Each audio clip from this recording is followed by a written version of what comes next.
Welcome top news today. A year into Donald Trump's presidency, with the end of Robert Mueller's painstaking investigation of Russian interference in the 2016 election nowhere in sight, I have a confession to make.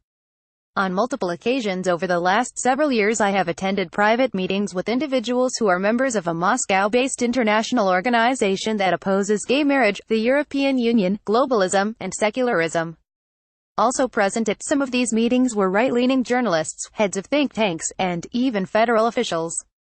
Over drinks, sometimes, yes, vodka, and cigarettes, political issues were discussed, the Obama administration roundly criticized, and at least once there was a long conversation about Russian intelligence.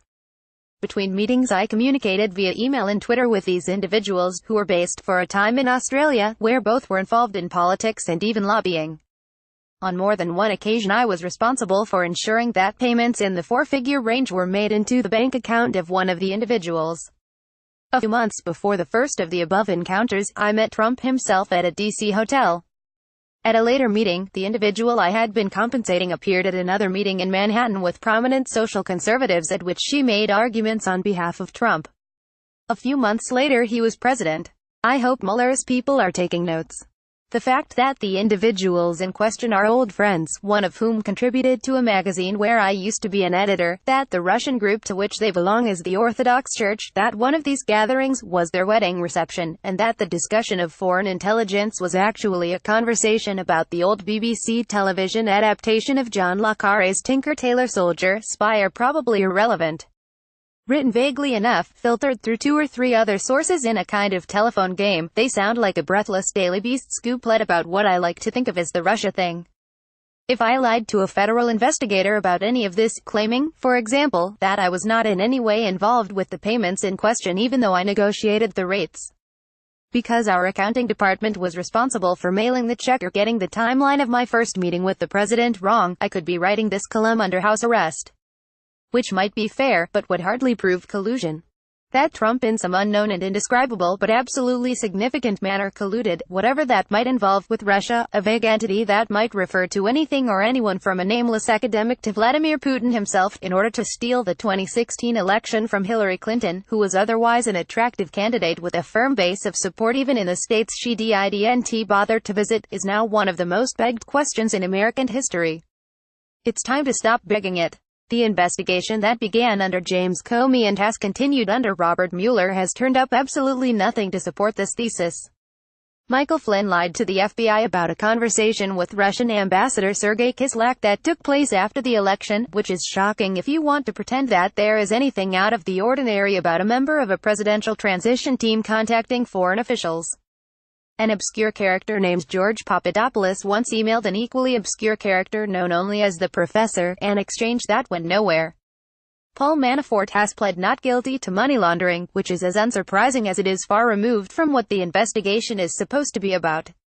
The Russia thing is a tedious and lurid spectacle, a shooting match, like whitewater before it, in which armed participants are allowed to circle endlessly, at taxpayers' expense, around invisible targets that they mysteriously never manage to hit but whose existence is as obvious to one group of partisan onlookers as it is unthinkable to the other.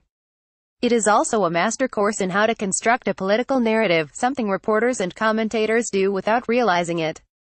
Most of them have memories as short as those of their readers and a frame of reference that, except for a handful of cliches about McCarthyism and Boss Tweed and the compromise of 18-something or other, doesn't extend much further than Pizza Rat. It doesn't matter. Start with an irresistible general narrative, sprinkle in some suitably exotic if unconfirmable details about obviously grotesque characters, quote a handful of decontextualized communications, throw in some legalese that you don't understand, and you have an appalling scandal that deserves the attention of the entire American public, one that makes a mockery of the august values upon which this country was founded. If the Russia thing has legs, so does Benghazi, a story about how individuals in the State Department actively work to cover up the woeful underpreparedness of the security forces at a U.S.